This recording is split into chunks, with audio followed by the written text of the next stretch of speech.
ఈ లోకంలో స్త్రీలు అన్ని రంగాలలో రాణిస్తూ ఉన్నారు. ఒకప్పుడు స్త్రీలు దేనికి పనికిరారు అంటే వాళ్ళు వంటగదికే పరిమితం అన్నట్లుగా అంటూ ఉండేవారు. కానీ ఈ కాలంలో స్త్రీలు ప్రతి ఒక్క స్త్రీ కూడా మగవారితో సమానంగా పనిచేస్తూ ఉన్నారు.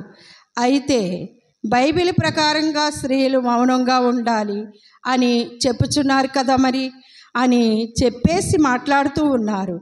ఏ విషయంలో మౌనంగా ఉండాలి అంటే కొన్ని విషయాలలో తప్ప దేవుని యొక్క మాటలు వివరించే విషయాలలో, దేవుని యొక్క వాక్యాన్ని ప్రకటించే విషయాలలోనూ మరి వాళ్ళు మౌనంగా ఉండటం అనేది దేవుడు చెప్పలేదు.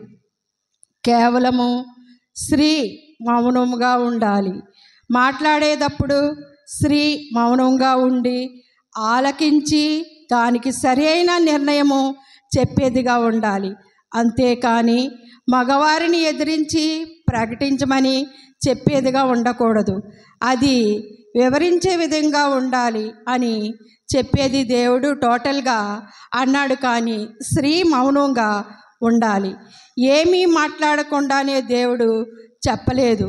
అందుకనే కీర్తనలు 68వ అధ్యాయము 11వ వచనం చదివి వినిపించండి. కీర్తనలు 68:11.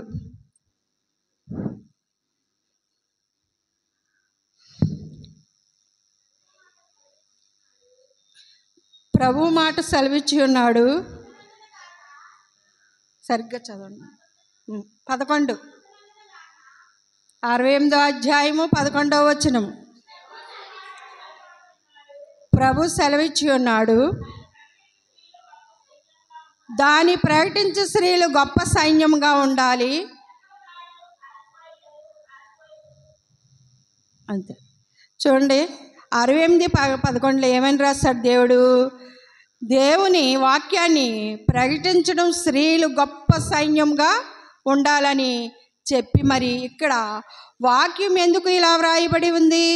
దేవుని వాక్యాన్ని ప్రకటించే స్త్రీలు గొప్ప సైన్యంగా మనము అవ్వాలి అంటే మరి మనం నోరు తెరవక తప్పదు.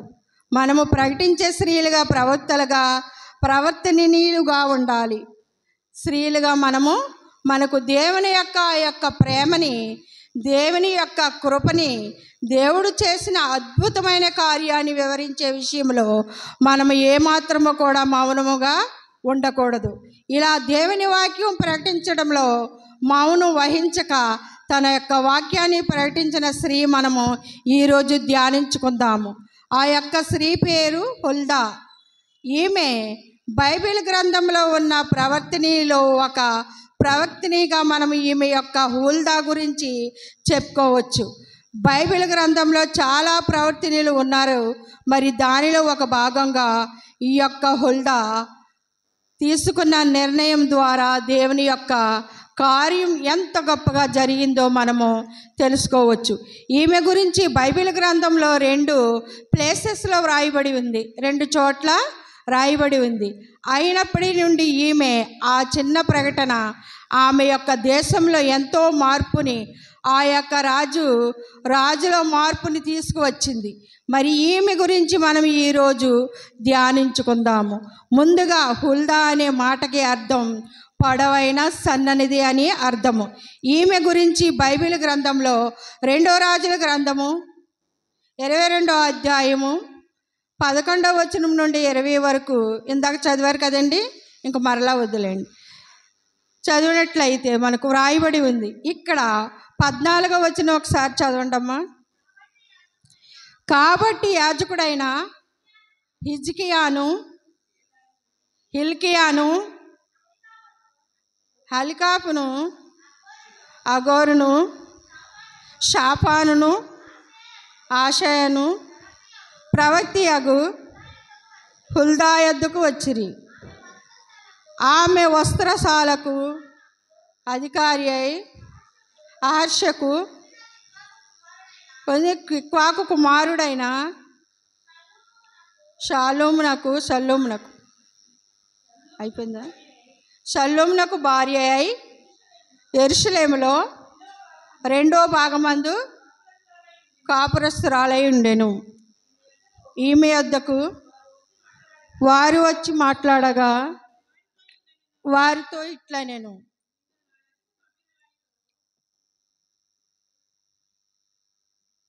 అయిపోయిందమ్మా.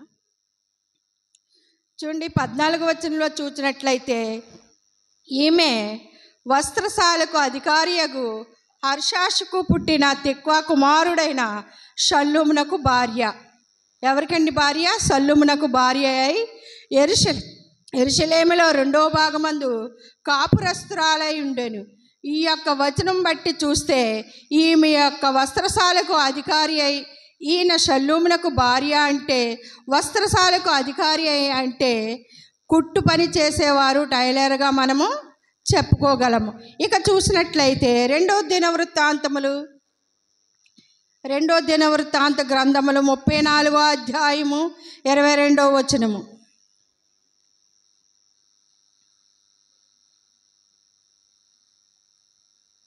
రెండో దినవృత్తాంతములు 34వ అధ్యాయము 22వ వచనం.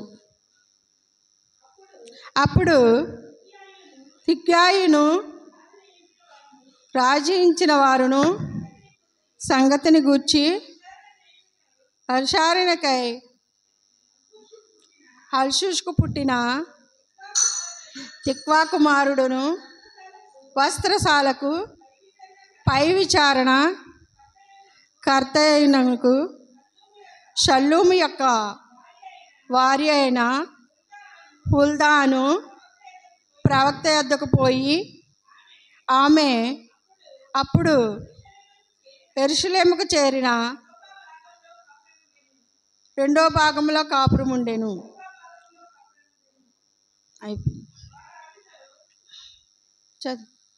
అయిపోయిందా? చూడండి, దినవృత్తాంతంలో 34వ అధ్యాయం 22వ వచనంలో మనము చూసినట్లయితే వస్త్రశాలకు పై విచారణకర్త అయిన షల్లూము వ్రాయబడి ఉంది. ఈ యొక్క భార్య అయిన హుల్దా అను భక్తి ప్రవక్తని అని వ్రాయబడి ఉంది.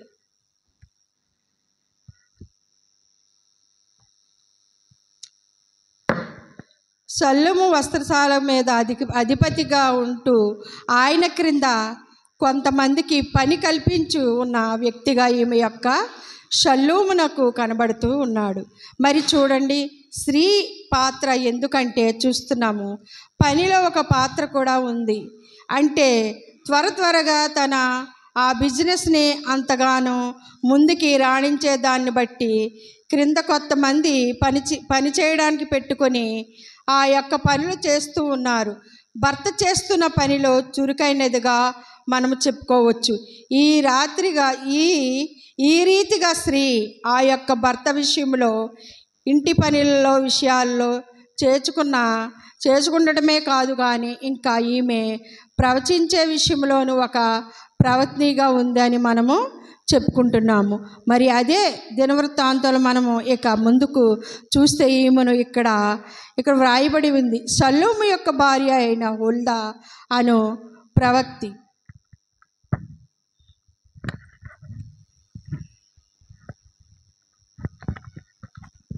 అను భక్తి ప్రవక్తిని అని వ్రాయబడి ఉంది. ఈమె యొక్క ప్రవక్తి అని కూడా మనము అనుకోవచ్చు. ఆ యొక్క ఊరిలో ఎవరికైనా సమస్య ఎదురైనప్పుడు ఒక సలహా ఇచ్చే వ్యక్తిగా మనము చూడవచ్చు. ఎందుకంటే జరగబోయే విషయాలలో షల్లూము ముందుగా తెలియజేస్తున్న ఒక ప్రవక్తినిగా మనము హుల్దాను చూడవచ్చు. అయితే ఈమె చెప్పిన ఏమిటని ప్రకటించి ఎటువంటి నిర్ణయము ఎవరికి చెప్పింది అనే గురించి జ్ఞానందాము. ముందుగా మనము చూసినట్లయితే 2వ రాజుల గ్రంథంలో 22వ అధ్యాయం మొదటి నుండి చూసినట్లయితే ఇక్కడ హోషియారాజు, ఈ యొక్క హోషియారాజు ఎవరు అని అంటే మనము చూసినట్లయితే హిజ్కియా మనకు తెలుసు కదా. హిజ్కియా కుమారుడు మనష్షేకి తన తరువాత కుమారుడు ఆమోనును. ఈ ఆమోనికి ఈ యొక్క హోషియాకి పితరుడు అయిన హిజ్కియా దేవుని ఎరిగినవాడు. తన పిల్లల్ని దేవుని భక్తిలో పెంచలేకపోయాడు. హిజ్కియా తరువాత తన కుమార్తె యెషయా ఏలన ఆరంభించాడు.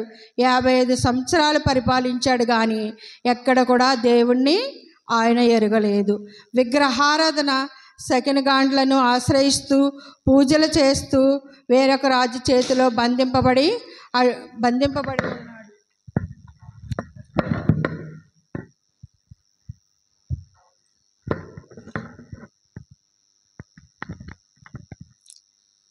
పూజలు చేస్తూ వేరొక రాజు చేతిలో బంధించబడి ఉన్నాడు. అటువంటి టైంలో దేవుని ఎరిగిన వాడు చివరికి ఆయన చనిపోయాడని దేవుని తెలుసుకున్న వ్యక్తిగా మనిషే చూస్తూ ఉన్నాము. మనిషే తరువాత మళ్ళీ ఆమోను వచ్చాడు. ఈ ఆమోను 22 సంవత్సరాల రాజు అయ్యాడు, కానీ 2 సంవత్సరాలు మాత్రమే పరిపాలించాడు. ఆయన దేవుణ్ణి ప్రేమించలేదు, తండ్రి మాట వినలేదు, విగ్రహారాధన చేస్తూ ప్రజలను సైతం పాడు చేస్తూ వ్యక్తిగా. అందుకనే ఇతనిని ఆ యొక్క దేశంలోని ప్రజలందరూ కూడా ఆయనను ఎక్కువగా పరిపాలించాలని అనుకోలేదు. 2 సంవత్సరాలు మాత్రమే ఆ యొక్క రాజ్యాన్ని. తరువాత రాజ్యాన్ని వ్యక్తి ఎవరు అంటే ఈ యొక్క హోషియా 8 ఏండ్ల వయసులోనే ఆ యొక్క యెరూషలేముని పరిపాలించి చూస్తున్నాము. అయితే ఈయన 31 సంవత్సరాలు పరిపాలించిన కాలంలో 2వ వచనం ఇక్కడ హిజ్కియా దగ్గర నుండి మనము చూసినట్లయితే వాళ్ళంతా కూడా మరి మనిషే, కానీ ఆమోను దేవునికి వ్యతిరేకంగా నడిచి విగ్రహారాధన పూజలు చేస్తూ ఇలా ఉంటున్నాడు. ఇలా ఉంటున్న సమయంలో మరి ఆ యొక్క విగ్రహారాధన ఆ యొక్క దేశమంతా నింపబడింది. కానీ ఈ యొక్క హోషియా వచ్చినప్పుడు దేవుణ్ణి ఎరిగినవాడు, అందులోనూ ఇతను ఎలా దావీదు చూపిన ప్రవర్తన సరిగ్గా ప్రవర్తనీగా వ్యక్తి మనం చూస్తున్నాము కదా. అంటే మరి దేవతా విగ్రహములను అన్నీ కూడా తొలగించేవిగా తిరిగి మంచిగా పునరుద్ధరించాలని దేశంలో ఆ యొక్క మందిరాన్ని శుభ్రపరిచే కార్యక్రమాన్ని ఆయన తీసుకున్నాడు. తన పితరులు చేసిన విగ్రహారాధనను నిర్మించిన మరి విగ్రహాలన్నీ తొలగించి ఆ ఆలయాన్ని శుద్ధిపరిచి దేవునికి పరిశుద్ధ ఆలయం యొక్క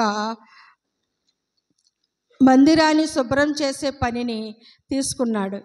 దానిని సంబంధించిన మరి ఆ యొక్క పనుల భారాన్ని శిల్పకారుల్ని, మరి శుభ్రపరిచే వారిని, వడ్రంగి వారిని, అలాగే రాళ్ళు మోసేవారిని, రాళ్ళు ప్రతి కేటగిరీకి సంబంధించిన ఒకని ఏర్పాటు చేసి వాళ్ళంతా కూడా మరి ఆ యొక్క మందిరాన్ని మంచిగా ఈ విధంగా అప్పగించారు.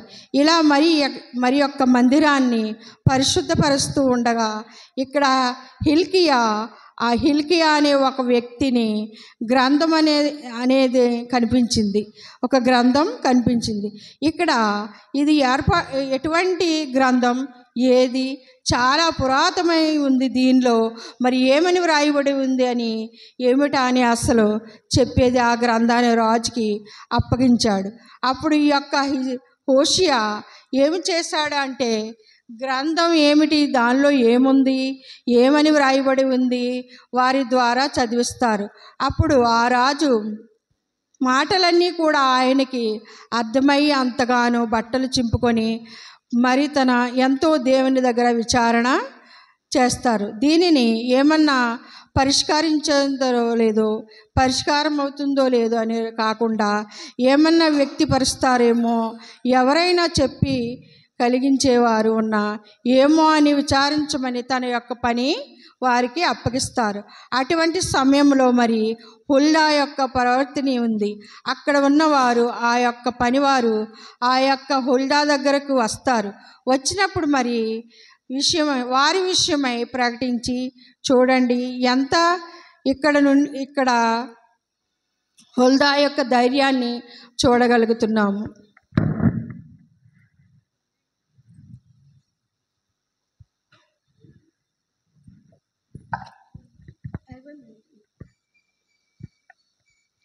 ఎందుకంటే మనం వెంటనే ఏదన్నా కీడు సంభవించిందేమో అని తెలియజేసి అంత పెద్దవారికి మనము చెప్పలేము. ఎగ్జాంపుల్ ఉన్నవారికి మనము దేశం అంతా పాడైపోయిందని చెప్పగలుగుతామా? చెప్పలేము. ఎందుకంటే ఉన్నతమైన స్థితిలో ఉన్నారు.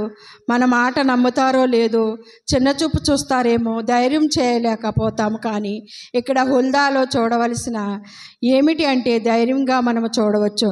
చూడండి, రాజు చెప్పిన మాటకి మరి రాజుగారికి వర్తమానం తెలియజేసి ఆయన నన్ను ఏ విధంగా కోపపడతారు, ఏం చేస్తారో అని ఆమె సందేహించలేదు. కానీ ఈ వర్తమానాన్ని రాజుకి తెలియజేయవలసినదే. ఆ యొక్క ఉగ్రతని తగ్గించే నేను ఎలాగైనా కానీ ప్రకటించాలి, ధైర్యం కలిగి మరి ఆ యొక్క వాక్ని స్త్రీగా మనము మన యొక్క చేస్తున్నాము. రెండవదిగా చూస్తే ఇక్కడ ప్రకటించే స్త్రీగా మనం చూస్తున్నాము. 2వ రాజుల గ్రంథం 22వ అధ్యాయం మరి 16వ వచనం చూసినట్లయితే యూదా ఆ రాజు చదివించిన గ్రంథంలో వ్రాయబడి ఉంది, కీడంతటికి ఏమైనాను విడిచిపెట్టక నేను ఈ స్థలం మీదకి దాన్ని కాపురస్తుల మీదకి రప్పింతును అని వ్రాయబడి ఉంది. ఏ కీడు చేశారు ఈ యొక్క హోషియా మాత్రం కానీ తాతలు కానీ చేసిన విగ్రహారాధన ద్వారా ఇక్కడ ఉన్న ప్రజలందరూ కూడా ఇతర దేవతలకు ధూపం వేయుచు గుర్తించారు గనుక నేను వారి మీద కోపాన్ని స్థలం మీద రగులుకొనుచున్నది యెహోవా యొక్క తెలియజేస్తున్నారు. విచారణ చేయుటకే పంపిన యూదారాజు ఈ మాట తెలియజేస్తూ ఈ యొక్క హుల్దా మరి ఆ యొక్క వచ్చిన వాని పనికి చెప్పి పంపిస్తుంది. ఈమె ఇట్లా ప్రకటించబడి ఉండకపోతే ఒకవేళ భయపడి మరి ఆ మాటకు చేయకుండా ఈ యొక్క యెరూషలేముకి ఎంతో ఉగ్రత వచ్చి ఉండేది. అంత మాత్రమే కాదు, 3వదిగా ఈమె ప్రవచించిన వ్యక్తిగా మనము చూస్తున్నాము. ఇక్కడ చూడండి, 19వ వచనంలో ఆఖరిలో చూసినట్లయితే నేను చెప్పిన మాట నుండి ఆలకించి మెత్తని మనస్సు కలిగి యెహోవా ప్రభు సన్నిధిని దీన మనసుతో ఈ బట్టలు చింపుకొని కన్నీరు కార్చుతూ కనుక నీవు ఈ మనవిని అంగీకరించి నీవు నెమ్మది నొందిన వాడవు. ఈ సమయానికి నేను నీ కన్నులతో చూడవు. ఇదే యెహోవా వాక్కు. ఈమె రాజుకి ప్రవచించిన స్త్రీగా కూడా చూస్తున్నాము.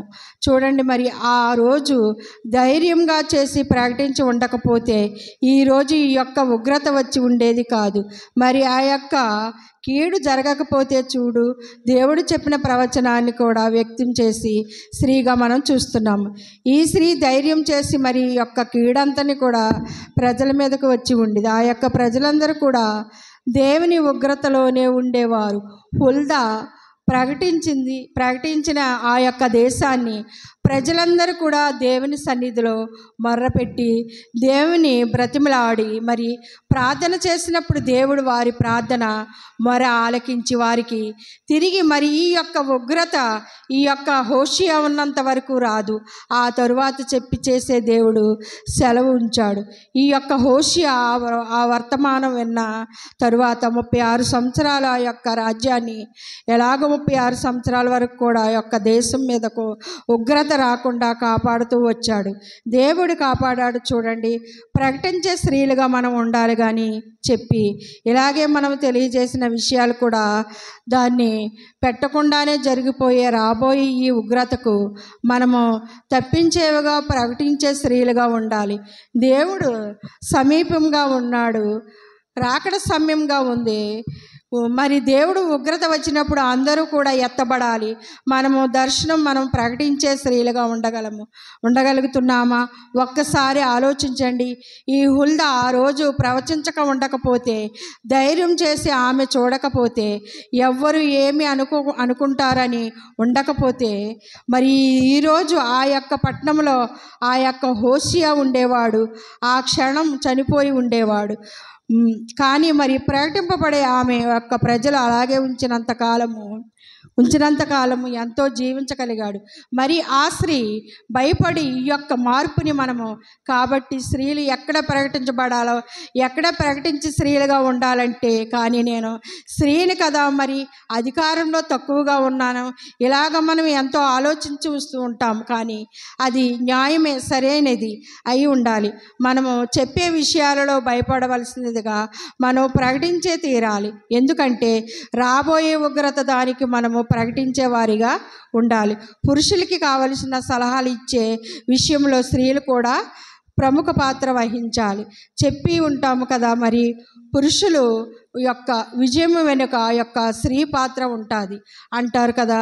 వెనుక ఉండి మనం నడిపించగలం కానీ మంచి సలహాలు ఇవ్వాలి కానీ ఏ సమయంలో ఏ సలహా ఇవ్వాలి జరగబోతుందో ఆ యొక్క ఉగ్రత వారు తప్పించేవారిగా ఉండాలి, మరి ప్రార్థన చేసేవారిగా ఉండాలి.